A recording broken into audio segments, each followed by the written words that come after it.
आज आवाज़ उठाएंगे गाना गाते हुए मुझे कुछ याद आई 1990 में जब एक गैप था कि MYF नहीं था, मतलब MYF बड़े हो गए थे दूसरे और संडे स्कूल बच्चे बहुत छोटे थे। उसमें रवि, आपके जुन्नू, आपका सुजीत, जोतेंद्र, ये लोग का ग्रुप था। तो पहली बार हमने यूथ फेस्टिवल रखा, 26 जनवरी को यूथ सेमिनार रखा। तो मैं ये गीत सुना रहा था। ये गीत जो है ना, आवाज़ उठाएंगे मेथोडिस्ट का सरताज गीत है। ये कैरोल्स के ज़माने से हम लोग गाते आ रहे हैं। ये गाना मैं जब इनको गवा रहा था यहाँ पर खड़ा करके, एक भी सुर में नहीं था, एक भी ताल में नहीं था। तो उनको ऐसे गा गा के बताया। मैं फिर नीचे आया, फिर हमारे साथी बोला यार बच्चों को आवाज़ उठाएंगे नहीं आ रहा गाना। तो यहाँ खड़ा करके मैंने उनको 16-17 बार नॉन स्टॉप गवाया था।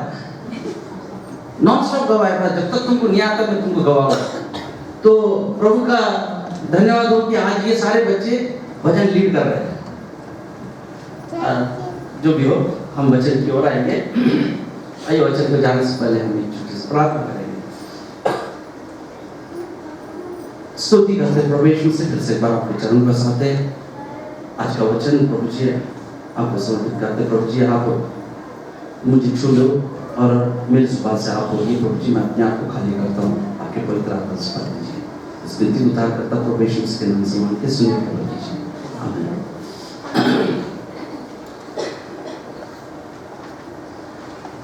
एक छोटा सा चुटकुला है, उसको मैं कोरिलेट बाद में करूँगा।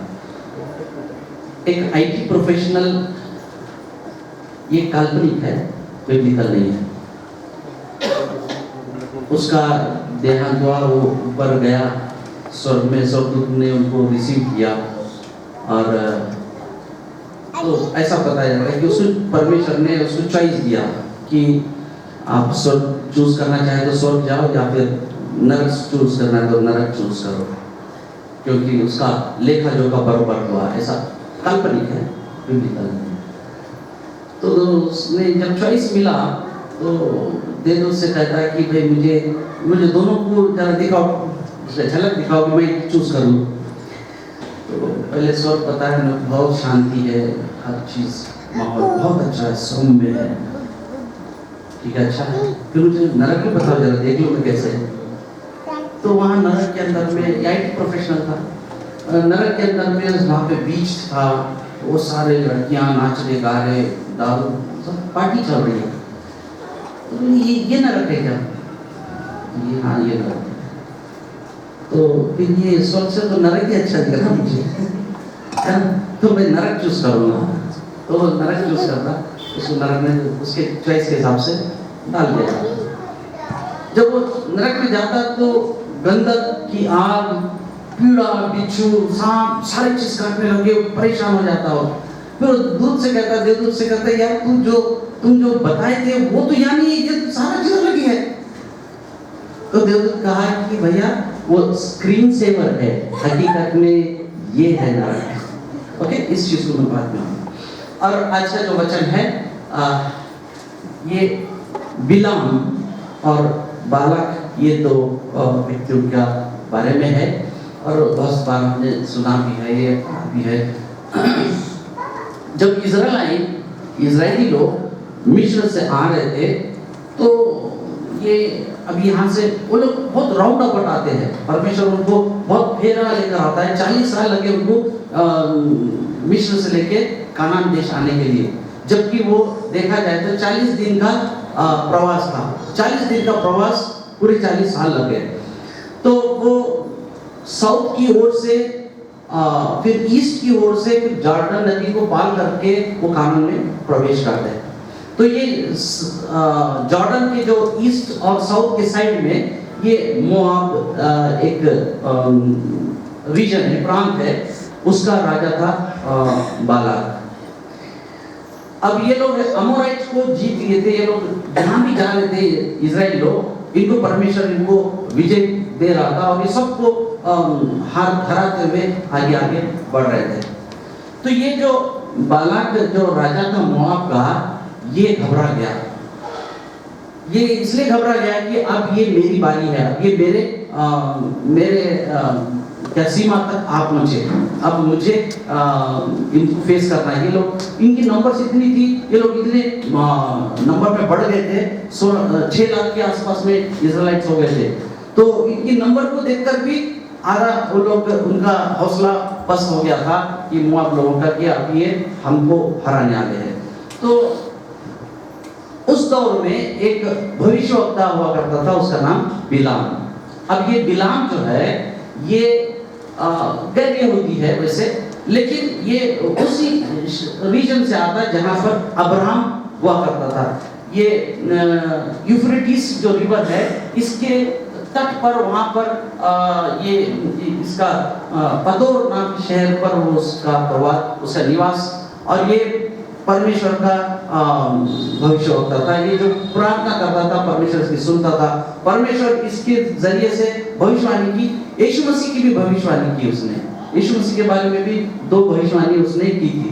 तो भविष्यवक्ता जो था, क्योंकि परमेश्वर उसकी बात सुनता था, तो बालाक जो है, ये जो राजा जो है मोआब का, इसने एक युक्ति बनाई कि भाई हम तो डायरेक्ट इजरायली लोगों से तो लड़ नहीं पाएंगे, और लड़ने की नौबत भी आ गई, तो ये तय है कि हमारा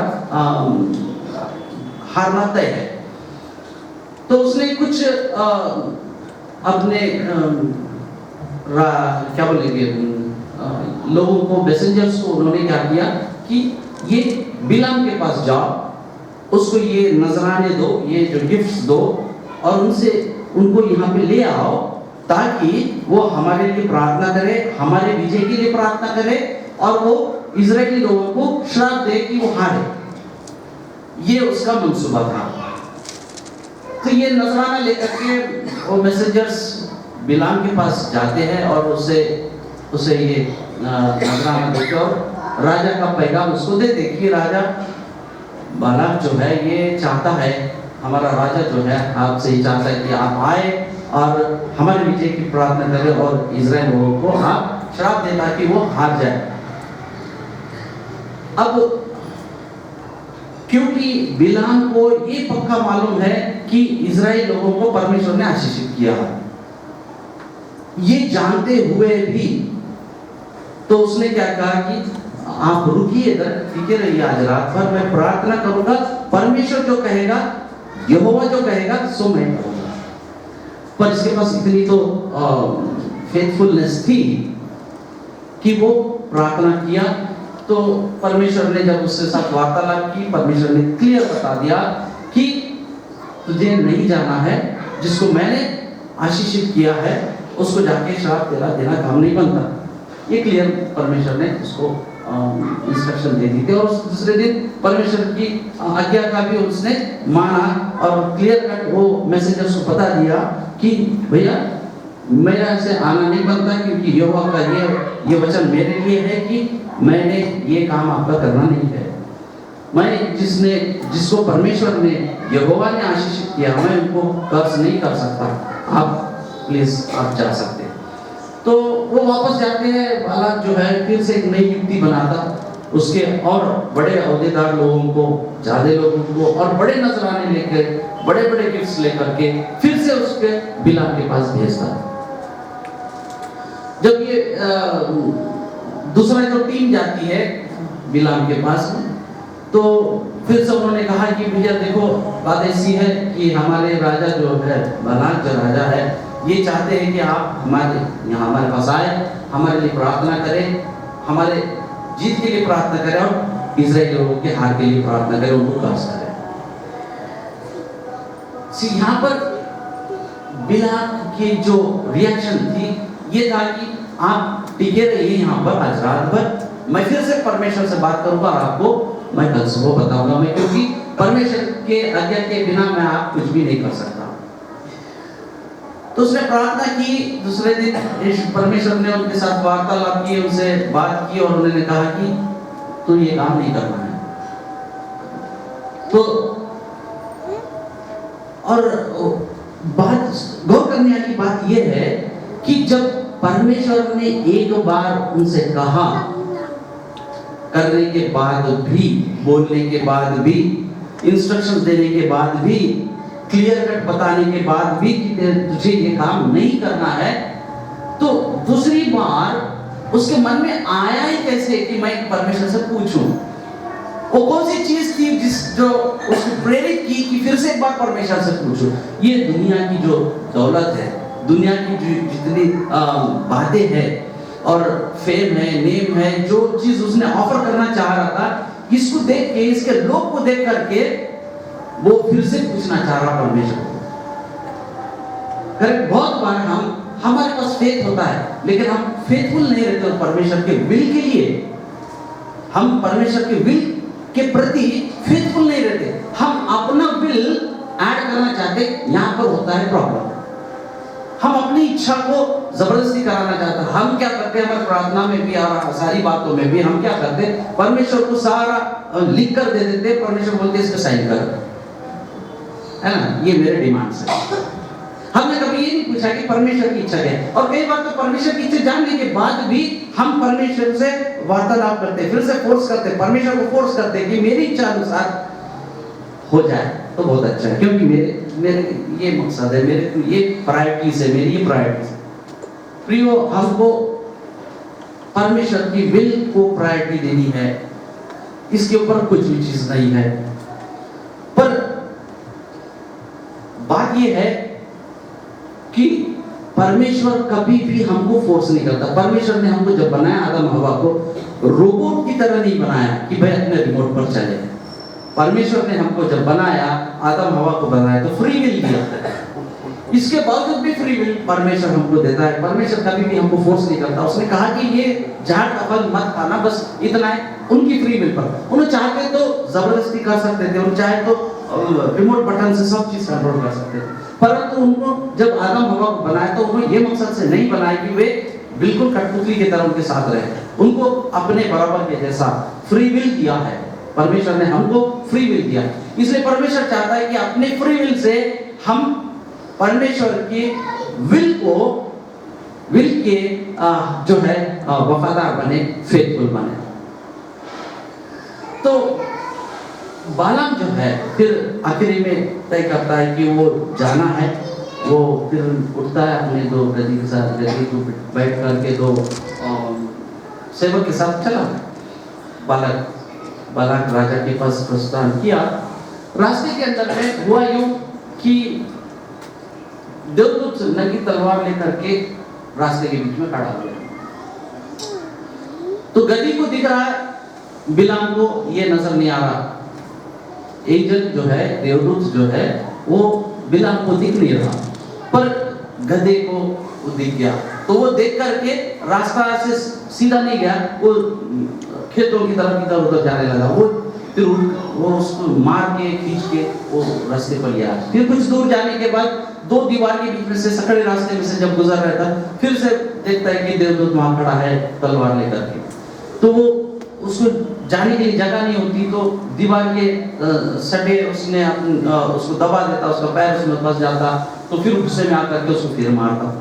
और कुछ आगे जाने के बाद इतना सकड़ा रास्ता होता कि उधर उसको जाने के लिए जगह नहीं रहती। फिर से उसको देवदूत को देखता है और वो बैठ जाता है। तो तब भी बिलाम जो है उसको मारता है। तब परमेश्वर ने इसकी उसके पहले परमेश्वर ने इसकी गधे की जुबान खोली। इतिहास के अंदर पहली बार गधे को बात करते देखा गया। गधे ने बात की जैसे हम बात करते हैं, ऐसा उसने उसके साथ वार्तालाप की। गधे का वार्तालाप फेथफुल, गधा उसका फेथफुल था। फेथफुल गधे का वार्तालाप unfaithful to the will of God Balaam के साथ वार्तालाप। क्यों होता, तू मुझे क्यों मारता? तो तू तेरी बेवकूफी की वजह से मैं तुझे मारा। तो इसने बताता कि मैं जिंदगी भर तू मेरे साथ सवारी की, मेरे ऊपर सवारी की, मैं तुझे कभी तेरे आज्ञा के विपरीत नहीं गया, मैं गया क्या कभी नहीं गया। पूरी वार्तालाप। और वो वार्तालाप होते टाइम में मैं कभी सोच रहा था कि बिलाम को ऐसा फील भी नहीं हुआ शायद कि अरे गधा कैसे क्या बात कर रहा, गधा बात कर रहा। तो फिर परमेश्वर ने उसकी आंखें खोले, बिलाम की आंखें खोले। तब उसने देखा कि देवदूत वहां पे खड़ा है। और देवदूत कहता है कि तेरे गधे ने अगर से तुझे साथ नहीं दिया होता तो मैं तो तुझे वध करने के लिए, तुझे घात करने के लिए आया था, अब तक तुम मर गया होता था। तो कौन बचाया इसको? गधे ने बचाया।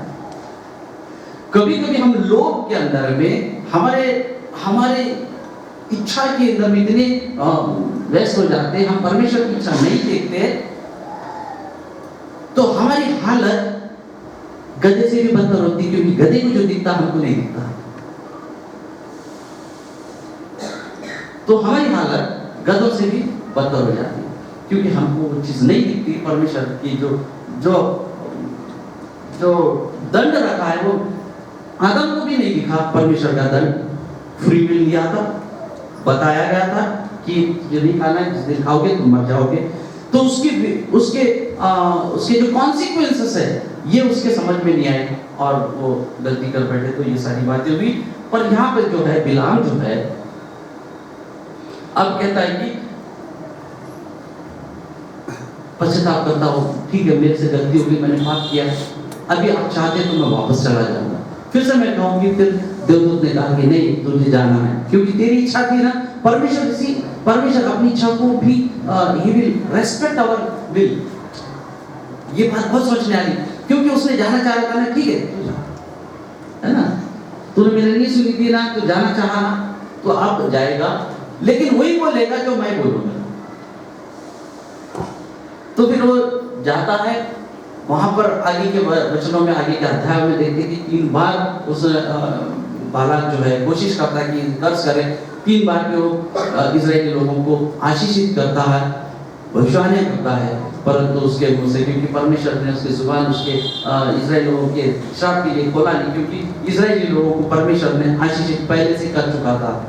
तो जिसको परमेश्वर ने आशीषित किया उसको कोई और श्रापित कर नहीं सकता, तो कर नहीं पाया। तो ये जो बिलाम जो है ये एक प्रतीक है। रेवोल्यूशन 2:14 प्लीज कोई पढ़े मेरे लिए। प्रकटीकरण इसका 2 अध्याय 4वां वचन। पर मुझे तेरे विरुद्ध यह कहना है कि, पर मुझे तेरे विरुद्ध यानी आखिरी अंत के दिनों की जो कलीसिया है, इस कलीसिया को संबोधित किया गया। मैं तेरे विरुद्ध, हाँ कुछ कहना है, अपने कलीसिया के विरोध कहना है। क्या कहना है कि तूने अपना पहला सा प्रेम छोड़ दिया है। इसलिए स्मरण कर कि तू कहां से गिरा है और मन फिरा और पहले के समान काम कर। नहीं, दूसरा अध्याय 14। पर मुझे तेरे विरुद्ध कुछ बातें कहनी है, क्योंकि तेरे यहाँ कुछ ऐसे हैं जो बिलाम की शिक्षा को मानते हैं। तेरे पास, कलीसिया के पास कुछ ऐसे हैं जो बिलाम की डॉक्ट्रिन को फॉलो करना है।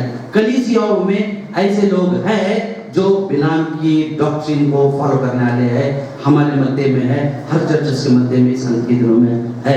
आगे, जिसने बालाक को इजराइलों के आगे ठोकर खाने का कारण रखना सिखाया कि वे मूर्तियों पर चढ़ाई की गई वस्तु खाए और व्यभिचार करे। हाँ, जो बिलाम जिसने श्राप तो दे नहीं सका, लेकिन आगे चल करके बालाक को ऐसा बताया कि किस तरह से आप इजरायली लोगों को करप्ट कर सकते हैं, उनको मूर्ति पूजक बना सके, और सेक्सुअली इमोरलिटी जो है इस व्यभिचार के अंदर में कैसा उसको फंसा करके उनको खराब करे, बर्बाद करे, ऐसा बालक को उसने सिखाया। और उसका अंजाम भी क्या हुआ कि ये जो बालक है, बिलाम जो है, इसकी भी मौत हो गई है। जब यहोशू जेरिको में गए थे तो वहां पर एक वेश्या की फैमिली को परमेश्वर ने बचाया था, इन्होंने उनको बचाया था, यहोशू राहाब। लेकिन जब ये लोग ने चढ़ाई की थी मीडियानाइट्स के ऊपर, इजरायली लोगों ने, उनके पूरे 5 राजा जो भी है, राजाओं को मारा गया। वहां पर लिखा है कि ये जो बिलाम है इसका भी उन्होंने वध किया, उसको बचाएंगे। हालांकि ये भविष्यवक्ता है, इसको बचाना चाहिए था। जब एक वेश्या बच सकती है तो भविष्यवक्ता बच सकता है, लेकिन उसको मारा गया। ड्यूटरोनॉमी 31वां अध्याय 8वें वचन के अंदर लिखा है, कभी आप जाकर पढ़ लो, कि इस जो जो भविष्यवक्ता है, परमेश्वर जिसको यूज किया है, क्योंकि क्यों मारा गया? क्योंकि ये परमेश्वर की इच्छा के को फेथफुल नहीं रहा। जो परमेश्वर की इच्छा के फेथफुल नहीं रहा, परमेश्वर उसको रिजेक्ट करता है। परमेश्वर उसी को चाहता है जो उसके विल को जो रेस्पेक्ट देता है, जो उसके विल पर चलता है। अगर से हम विल के विपरीत भी जाते होंगे तो हमको रेस्पेक्ट करता है, अपने विल को भी वो रेस्पेक्ट करता है। ये बहुत बड़ी बात है, बहुत बड़ी सीख है परमेश्वर की जो कैरेक्टर है। लेकिन उसका जो अंत जो होना है वही होगा, क्योंकि परमेश्वर को मालूम है कि किस चीज का अंत कैसा है और मेरे विल के अनुसार चलने पर क्या अंत है, ये परमेश्वर जानते। इसलिए परमेश्वर अपनी विल जब बताता है, जब हमको मालूम होता है परमेश्वर का वो विल, और परमेश्वर का विल पूरा क्लियर कटली इस बुक के अंदर में है। जब हम पढ़ते हैं और समझते हैं तो परमेश्वर का विल हम जानते हैं, और जब हम परमेश्वर के विल को वैसे प्रायोरिटी देते हैं अपने लाइफ के अंदर में, तो उस परमेश्वर उसे चाहता है, परमेश्वर उसे प्रेम करता है, परमेश्वर उसे सेलेक्ट करता है, परमेश्वर उसे चुन लेता है। तो आज जो है दूसरा पत्रस का दूसरा अध्याय 15वां वचन में भी बिलाम का बारे में जिक्र है। दूसरा पत्रस का दूसरा अध्याय 15। वे सीधे मार्ग को छोड़कर भटक गए हैं। हाँ, वे सीधे मार्ग को छोड़कर, या फिर से लिखा है ये जो पैराग्राफ के अंदर में, अंत के दिनों में फॉल्स प्रीचर्स आएंगे, फॉल्स टीचर्स आएंगे, झूठे भविष्यवक्ता आएंगे, झूठे टीचर्स आएंगे जो हमको भरमाने वाले हैं। अंत के दिनों में ऐसे होंगे। और उसके अंदर में क्या होगा, आगे बढ़िए।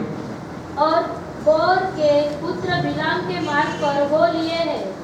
और ये जो फॉल्स टीचर्स है बिलाम के मार्ग पर हो लिए हैं। वे लोग आगे बढ़िए। जिसने अधर्म की मजदूरी को प्रिय जाना, जिसने अधर्म के कमाई को प्रिय जाना।